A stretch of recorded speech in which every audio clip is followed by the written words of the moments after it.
Продолжен рокот за откуп на општествените станови. Со новите измени во Законот за домување, барањата ќе може да се поднесуваат до 31 март.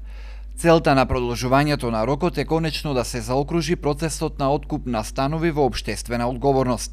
Неодамна од акционерското друштво за стамбени деловен простор им овозможија на лицата со ниски приходи да ги откупат државните социјални станови, при што треба да исполнуваат одредени услови. За лица со ниски приходи се сметаат лица кои што имаат приходи до 1,5 прошечна месечна плата на семејно ниво, а доколку пак поднесат барање за откуп на станот, ние ќе утврдиме цената преку акционерското друштво и за откупот ќе платат 5% учество од дадената цена, на 30 години ќе се испаќа дадениот кредит со 4% каматна стапка на годишно ниво. Таа е загарантирана за сите 30 години.